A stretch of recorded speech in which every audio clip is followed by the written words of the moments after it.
नमस्कार दोस्तों, हरे कृष्णा, राधे राधे। कैसे हो आप सब लोग? आशा करती हूँ सब लोग बहुत अच्छे हैं और शारदीय नवरात्रि की बहुत बहुत शुभकामनाएं।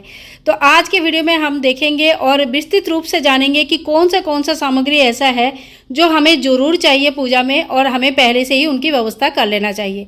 तो देखिए, ये सारे सामग्री जो है आप लिस्ट बना लीजिएगा। बहुत ही अच्छी तरह से मैंने समझा के आप लोगों को इस सामग्री का बताया है, तो पूरा वीडियो देखने की एक अनुरोध रहा कि पूरे वीडियो आप जरूर देखिएगा। लिस्ट बना के लेके जाइए, कोई चीज़ की कोई कमी नहीं होगी। और हाँ, आप पितृपक्ष में भी भगवान के पूजा का सामग्री खरीद सकते हैं, कोई दिक्कत नहीं है, क्योंकि लास्ट दिन प्रतिपदा के दिन एक ही दिन में सामग्री खरीदना स्थापना करना समय पर इतना संभव नहीं हो पाता है। तो चलिए शुरू करती हूँ आज का वीडियो। और हाँ, एक रिक्वेस्ट है, बहुत ही आप लोगों का जो प्यार मिलता है ये बहुत अच्छा है। आप लोगों का कृपा से 200 के यानी कि 2 लाख सब्सक्राइबर हो गया। इसके लिए आप सभी का तहे दिल से बहुत बहुत धन्यवाद, बहुत बहुत धन्यवाद। और हाँ, मेरे बोलने में थोड़ी बहुत गलती अगर कहीं हो जाता है तो आप लोगों से मैं क्षमा प्रार्थी भी हूँ। और चलिए आप शुरू करते हैं। नवरात्रि के सामान क्या क्या हमें चाहिए।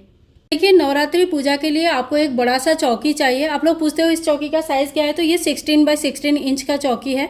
आप चाहे तो भव्य रूप में अगर स्थापना करना चाहते हैं तो आपको 2 या 3 चौकी चाहिए होगा, और छोटे रूप में भी करेंगे तो एक बड़ा चौकी आपको जरूर चाहिए होगा। अब चौकी में बिछाने के लिए हमें लाल कपड़ा चाहिए, लाल आसन चाहिए। आप नया भी ला सकते हैं या तो फिर आपके घर में जो है वो भी धोकर यूज़ कर सकते हैं।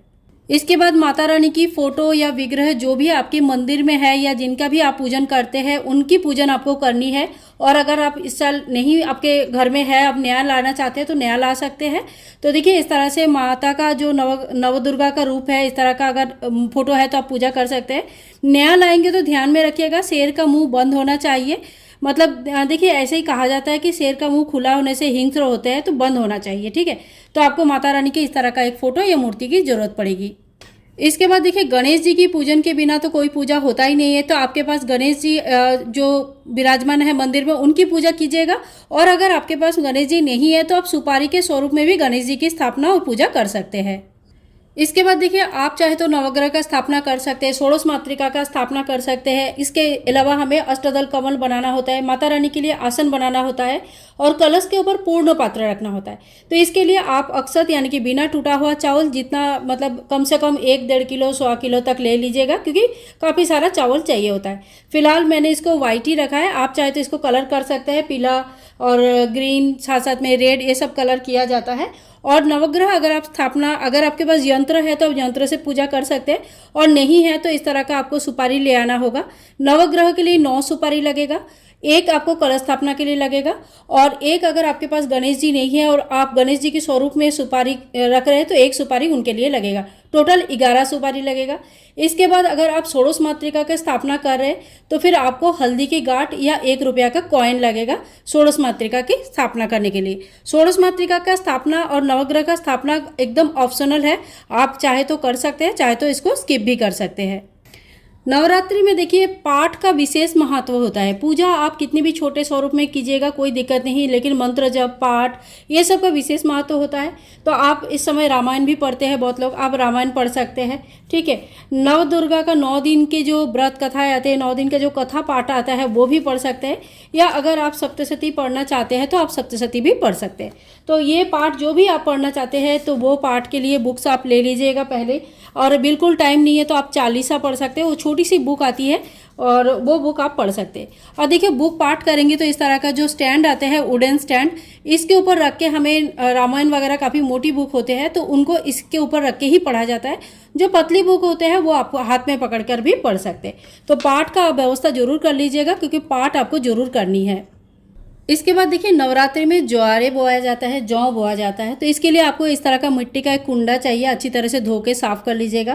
फिर कोई साफ़ मिट्टी से इसको भर लीजिएगा, ठीक है। मैंने यहाँ पे आप चाहे तो कोई नदी का जो मिट्टी होती है उससे भी भर सकते हैं, जो भी आपके पास अच्छे मिट्टियाँ है उससे आप भर सकते हैं। अब देखो, कहीं कहीं गेहूँ का जवारे उगाया जाता है और कहीं कहीं जो है ना जौ का जवारे उगाया जाता है। तो आपके पास जौ या गेहूँ जो भी आपके यहाँ पे होता है, और कहीं कहीं मिक्स करके भी उगाया जाता है। तो जो भी आपके पास है वो सारे वो गेहूँ या जवारे आप ले लीजिएगा। तो आप देखिए, भगवान के लिए कलश की स्थापना की जाती है। तो आप कोई भी कलश ले सकते हैं, मिट्टी की कलश ले सकते हैं, तांबा पीतल चांदी की कलश ले सकते हैं, स्टील या लोहा का यूज़ नहीं होता है, बाकी आप लोग देख लीजिएगा, ठीक है। तो कोई शुद्ध धातु का कलश लिया जाता है, कलश के कंठ में मौली बांधा जाता है, गंगा जल और शुद्ध जल से कलश को भरा जाता है और कलश के ऊपर स्वास्तिक के चिन्ह बनाया जाता है। तो इस तरह से एक छोटा बड़ा जैसे भी कलश आपके पास है वो कलश आप ले लीजिए। कलश के ऊपर डालने के लिए आम के या अशोक के पत्ते चाहिए होता है। तो देखिए आप 5, 7, 11 जितने भी आपको पत्ते वाले इस तरह से मिल जाए। और सबसे बड़ी बात है, देखिए ये जो है ना 9 दिन तक रहने के लिए आप इस तरह का डंठल वाले पत्ते ले लीजिए। तो ये 9 दिन तक बड़े आराम से ग्रीन रहता है, कोई दिक्कत नहीं आती है। इसके ऊपर देखिए कलश के अंदर हमें क्या क्या सामान डाला जाता है। तो एक हल्दी की गांठ आपको लेनी है, ठीक है। हल्दी की गांठ के बाद एक सुपारी लेनी है, कोई भी कॉइन ले सकते हैं, चांदी के भी कॉइन ले सकते हैं। एक इलायची लेनी है और 2 फूल वाले लौंग लेनी है। तो देखिए इस तरह का फूल बना होना चाहिए और जोड़ी में होना चाहिए। 2 फूल वाले लौंग लेनी है। तो ये सारे सामग्री कलश के अंदर डाला जाता है। और जो कलश के अंदर बहुत लोग फूल भी डालते हैं, तो लेकिन देखिए कोशिश कीजिएगा फूल मत डालिएगा, क्योंकि 9 दिन तक फूल बिल्कुल सड़ जाता है और पानी भी खराब होती है, तो इसीलिए फूल बिल्कुल मत डालिएगा। और ये है पूर्ण पात्र, चावल से भरा हुआ पूर्ण पात्र कलश के ऊपर रखा जाता है। तो इस तरह से आपको एक पूर्ण पात्र लेनी है। इसके बाद आपको लेनी है नारियल। तो देखिए नारियल के ऊपर लपेटने के लिए आपको एक चुनरी या तो कलावा चाहिए होगा, एक पानी वाला नारियल चाहिए होगा। नारियल को अच्छे से हिला के देख लीजिएगा कि इसमें ऐसी आवाज़ आना चाहिए, पानी वाला होना चाहिए, ठीक है। और कलश स्थापना कैसे करेंगे, ज्वारे कैसे बुनेंगे, पूजा सरल विधि से कैसे करेंगे, इस सभी चीज़ों का वीडियो ऑलरेडी चैनल पर अवेलेबल है और आगे भी आपको मिल जाएगी। तो चैनल के साथ जुड़े रहिएगा, सारे आपको इन्फॉर्मेशन मिल जाएगा। इसके बाद देखिए माता रानी के लिए आपको एक लाल चुनरी जरूर लानी चाहिए, ठीक है। बहुत लोग 9 दिन के लिए 9 कलर का चुनरी लेके आते हैं और अलग अलग दिन अलग अलग चुनरी माता को चढ़ाते हैं। तो माता को बिना हिलाए आप चुनरी चढ़ा सकते हैं, अलग अलग दिन अलग अलग कलर का, बहुत अच्छा माना जाता है। अगर संभव नहीं है तो कम से कम एक लाल चुनरी आप पहले दिन ही लेके आइए, माता रानी को चढ़ाइए, ठीक है। और इसके अलावा देखिए अगर आपका विग्रह है तो विग्रह के लिए आपको क्या लाना है, ड्रेसेस वगैरह लाना है। आप घर पर भी बना सकते हैं या तो फिर आप चाहे तो मार्केट से भी माँ के लिए नया ड्रेस लेके आ सकते हैं।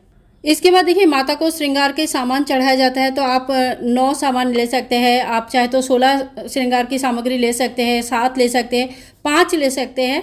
तो आपको श्रृंगार का सामग्री जरूर लानी है। आप श्रृंगार का सामग्री पहले दिन भी चढ़ा सकते हैं और किसी वजह से अगर पहले दिन श्रृंगार का सामग्री नहीं चढ़ा पाते तो कोई बात नहीं, आप ये श्रृंगार का सामग्री अष्टमी के दिन, नवमी के दिन माँ को चढ़ा सकते हैं। इसमें से ज़्यादा सामग्री की दान हो जाती है और थोड़ी सी सामग्री अपने लिए भी रखा जाता है।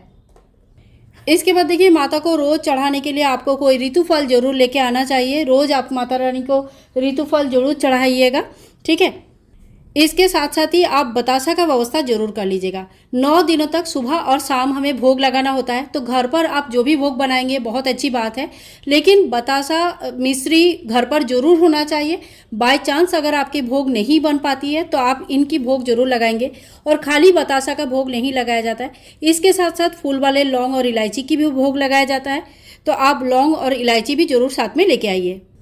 तो लौंग और इलायची जब लेके आएंगे तो 9 दिन के हिसाब से आप लेके आइए। यहाँ पे मैंने छोटे छोटे पैकेट आपको दिखा रही हूँ, लेकिन आप 9 दिनों के हिसाब से जो है ना ये सामग्री लेके आइए, ताकि आप सुबह शाम कम से कम 2 लौंग 1 इलायची चढ़ा सकते हैं। इस लौंग और इलायची को आप प्रसाद स्वरूप खुद खा सकते हैं, ग्रहण कर सकते हैं पूजा के बाद, या घर के किसी भी मेंबर ग्रहण कर सकते हैं, ठीक है। और लौंग और इलायची जब लेंगे तो लौंग में फूल बनी होनी चाहिए। और इसके साथ साथ ही आपको 1 लोटा जल जरूर रखनी है। जब भी हम भोग लगाते हैं तभी हमें 1 लोटा जल भी रखना है। और ये जो पीने के लिए माता के लिए जो जल रखेंगे ये हर रोज़ चेंज होती है। तो अब हम देख लेंगे कि माता को हम भोग जो लगाते हैं ना, कहते हैं कि जो भोग लगता है वो हवन के द्वारा लगता है, यानी कि अग्नि में जो हम भोग लगाते हैं वो भोग सबसे पहले माता तक पहुंचती है। तो उसके लिए हमें क्या क्या सामग्री चाहिए होगा। तो आपके पास अगर हवन कुंड है, तांबा का, पीतल का, किसी भी चीज़ का अगर हवन कुंड है तो आप हवन कुंड ले लीजिएगा, ये बहुत अच्छा रहता है। इसमें आप प्रतिदिन छोटा रूप में हवन कर सकते हैं। और अगर नहीं है तो आप कोई नया दिया इस तरह का ले लीजिएगा।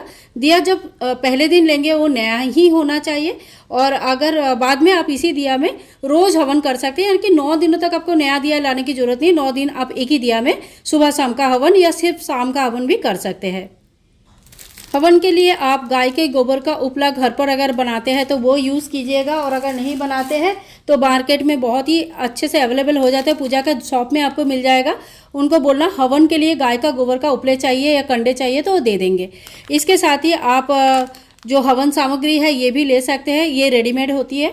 आप चाहे तो घर पर भी बना सकते हैं। घर पर हवन सामग्री कैसे बनाएंगे इसकी वीडियो चैनल पर ऑलरेडी है। आप नवरात्रि की प्लेलिस्ट में जाकर चेक कीजिएगा, आपको हर एक वीडियो मिल जाएगी। तो आपको जो भी वीडियो चाहिए आप वहाँ से चेक करके देख सकते हैं। तो आप इस तरह से एक हवन सामग्री ले लीजिए। और हाँ, अगर हवन आप करना चाहते हैं तो आपको साथ साथ में गाय का थोड़ा सा घी जरूर लेनी चाहिए, क्योंकि गाय का घी से ही जो है ना हवन किया जाता है। और आरती के लिए आप कोई भी आरती करने के लिए मिट्टी का दिया ले सकते हैं, या इस तरह का पीतल का दिया, जिससे भी आप आरती करते हैं वो दिया आप ले लीजिएगा। और साथ साथ में कपूर ले लीजिए। कपूर हमें हवन में भी चाहिए होगा और साथ साथ में जो आरती करेंगे उसमें भी चाहिए होगा। इसके बाद माता की आरती के लिए हमें गरुड़ घंटी या घंटी, जो भी घंटी आपके पास है वो घंटी आप रख लीजिएगा, ताकि सुबह शाम आप माता की आरती कर सकते हैं। और एक दीपक हमें रखनी है जो कि माता के सामने हम प्रज्वलित करेंगे सुबह शाम का, और आप इस दीपक से भी आरती कर सकते हैं अगर कपूर से आप अलग से नहीं करना चाहते हैं तो। जो हम अखंड दीपक के बारे में अभी हम बात करते हैं थोड़ी देर में, ठीक है। जो हम अखंड दीपक की स्थापना करते हैं उसे हिलाया नहीं जाता है। तो पहले दिन प्रज्वलित रहेगा और लास्ट दिन तक प्रज्वलित रहेगी, उसको हिलाया नहीं जाएगा। तो माता के सामने सुबह शाम का एक अलग से दीपक प्रज्वलित किया जाता है और उसी से आप आरती भी कर सकते हैं। अब देखिए, अगर आप लोग हवन नहीं करना चाहते हैं तो इस तरह का, ये कोई प्रमोशनल वीडियो नहीं है, तो खाली आप लोगों के लिए बताती हूँ। तो इस तरह का जो हवन काप होता है, ये हवन काप आता है। आप चाहे तो मार्केट से इस तरह का हवन काप लेके आ सकते हैं और सुबह शाम ये भी प्रज्वलित कर सकते हैं। अगर आपके पास समय ज़्यादा नहीं है, आप ज़्यादा हवन वगैरह नहीं कर सकते, तो आप इस तरह का हवन काप लेके आके उनसे भी डेली का माता को भोग चढ़ाना, हवन करना कर सकते हैं। इसके बाद देखिए, कुछ बाती की व्यवस्था आप पहले ही कर लीजिएगा। मेरा ऐसे बाती की व्यवस्था पहले से ही किया हुआ रहता है रोज़ का बाती के लिए। तो आप गोल बाती भी ले सकते हैं, गोल बाती या फूल बाती जो भी आप कहते हैं, कुछ इस तरह का जो देखने में होता है, ठीक है, ये भी ले सकते हैं, जो सुबह शाम का दीपक होगा उसके लिए। और नहीं तो आप इस तरह का जो लंबी बाती होती है ये भी ले सकते हैं। तो आप कुछ बातियों का व्यवस्था कर लीजिए ताकि 9 दिनों तक आपको कोई दिक्कत ना आए। और इसके साथ साथ धूप बत्ती भी जरूर आप लेके आइएगा। देखिए, 9 दिन की पूजा है और धूप बत्ती भी बहुत लगता है, तो आप कम से कम एक धूप बत्ती आप इस तरह का लेके आइएगा। और हाँ, बांस वाला धूप बत्ती अवॉइड करके इस तरह का धूप बत्ती अगर लाएंगे तो ज़्यादा अच्छा है। इसके बाद देखिए, जो जनरल पूजा का सामग्री होता है, जो रोज़ पूजा में हमें लगेगा, उसमें से क्या क्या सामग्री हमें लेनी है। तो आप अबीर ले सकते हैं, गुलाल ले सकते हैं, इस तरह का अभ्रक आते हैं। आप अभ्रक आपको 5-10 रुपये में मिल जाएगा, पूजा सामग्री के जो दुकानें होते हैं वहाँ पे, वो ले सकते हैं। और माता रानी के लिए सिंदूर दान, जिसमें आप सिंदूर रखते हैं मंदिर में, अपना पहना हुआ सिंदूर नहीं है, ये मंदिर में जो सिंदूर रखते हैं, या नया सिंदूर माँ को रोज़ चढ़ाने के लिए आप एक सिंदूर दान में लेके रख लीजिएगा। इसके बाद हम कलावा ले लेंगे, वस्त्र स्वरूप कलावा हमें डेली चढ़ाना होता है, तो आप कलावा ले लीजिए। और कम से कम 2 जनेऊ ले लीजिए, एक गणेश जी के लिए, एक भगवान शिव जी के लिए। जो पहले दिन हम स्थापना करते हैं, पूजा करते हैं, तो भगवान शिव जी के को भी शुरू में ही उनकी आह्वान करते हैं, माता रानी के साथ साथ उनकी भी पूजन किया जाता है। तो उनके लिए आप एक जने कम से कम गणेश जी के लिए ले सकते हैं। इसके अलावा आप नंदी बाबा के लिए भी जने ले सकते हैं, भगवान कार्तिकेय के लिए भी जने ले सकते हैं, ठीक है। तो इतना आपको लेना ही है। और साथ में आप चंदन जरूर ले लीजिए। भगवान शिव जी को भस्म चढ़ता है, चंदन चढ़ता है, तो आप अगर भगवान शिव जी की अलग से स्थापना कर रहे हैं, शिवलिंग रख रहे हैं या अलग से फोटो रखा है, तो उनके लिए थोड़ी सी चंदन, भस्म इत्यादि आप ले सकते हैं। और इसके साथ साथ ही हमें लेनी है दक्षिणा। दक्षिणा आप पहले दिन भी चढ़ा सकते हैं, सप्तमी, अष्टमी या नवमी के दिन भी चढ़ा सकते हैं। तो थोड़ी बहुत दक्षिणा हमें जरूर ले लेनी है पूजा के बाद। पूजा में कितने भी हम लोग व्यवस्था कर ले, थोड़ी बहुत कमी तो रह ही जाता है, और इस कमी को पूरा करने के लिए हमें दक्षिणा जरूर पूजा में रखनी चाहिए। तो यहाँ पे मैंने थोड़ी सी दक्षिणा रख लिया है।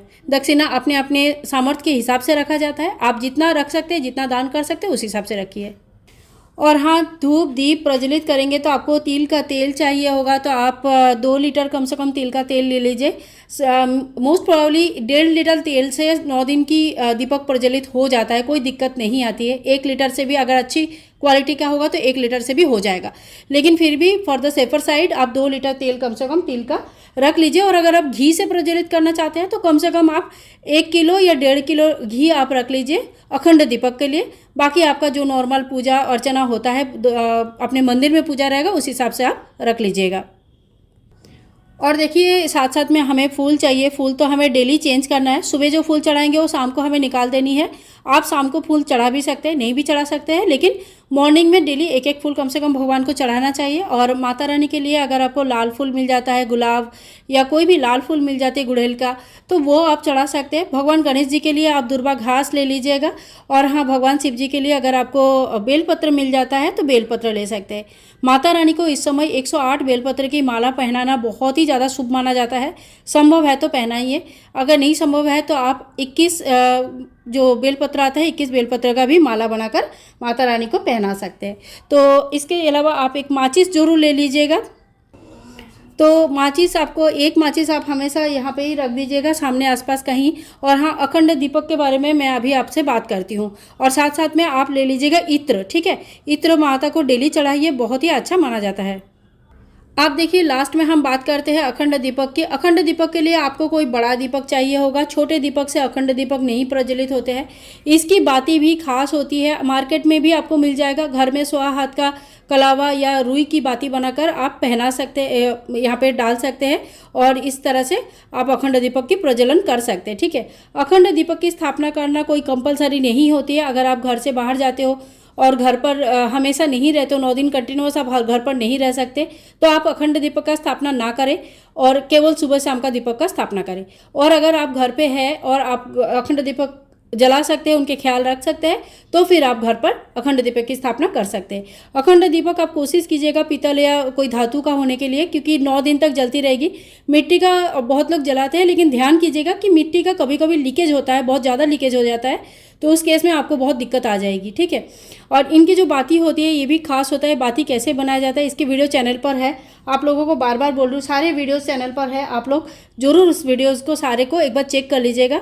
और यहाँ पे देखिए, ये बोरोसिल का कांच का है। तो अखंड दीपक के ऊपर इस तरह से मेरा इस तरह से ढका हुआ रहता है और उसके ऊपर से इस तरह से ढक्कन आता है। तो इनको हल्का सा मैं खोल के रखती हूँ थोड़ी देर के लिए, जब तक ये अखंड दीपक अच्छी तरह से प्रज्वलित ना हो जाए, और उसके बाद इसको बंद कर देती हूँ। यहाँ पे होल है तो इसमें दीपक प्रज्वलित रहता है। हमारे सबके घर में ऐसा होता है कि बहुत ज़्यादा जगह नहीं होती है, सबके के पास 4-5 BHK नहीं होती है, तो घर के अंदर ही पूजन पाठ भी होते हैं और साथ में फ़ैन भी चलता है। तो इस तरह का अगर आपका पास व्यवस्था है तो फ़ैन चलेगा तो भी अखंड दीपक में कोई दिक्कत नहीं आएगी, आपका अखंड दीपक अखंड रहेगा। तो हवा से इससे बुझने का कोई भी दिक्कत नहीं आएगी। तो अगर आप लोग अखंड दीपक लेना चाहते हैं तो इस तरह का दीपक ले सकते हैं। बाकी अगर आपका अलग से पूजा रूम है जिसमें पंखा वगैरह का व्यवस्था नहीं है, या आप वहाँ पे मेंटेन कर सकते हो, तो आप बड़े कोई दीपक में अखंड दीपक की स्थापना कर सकते हैं। और हाँ, इसके साथ साथ मैं आप लोगों को बताना भूल गई, हल्दी भी ज़रूर ले लीजिएगा। हल्दी बहुत शुभ माना जाता है, तो हल्दी भी मैंने यहाँ पे ले लिया है। तो ये अगर आप 9 दिन के लिए पूजा करना चाहते हैं, माँ की स्थापना करना चाहते हैं, तो ये सारे सामग्री आपको लगेगा। गंगा जल थोड़ी सी ले लीजिए, मैंने घर स्थापना के समय पे ही बोला था कि गंगा जल लगेगा। तो गंगा जल पूरे घर में छिड़क के घर की शुद्धिकरण करने के बाद ही माँ का स्थापना किया जाता है। तो आज के वीडियो अगर आप लोगों के लिए हेल्पफुल है तो please like share and comment, channel को सब्सक्राइब करके रखिएगा। मिलूंगे नेक्स्ट वीडियो में, तब तक के लिए बाय बाय दोस्तों, टेक केयर।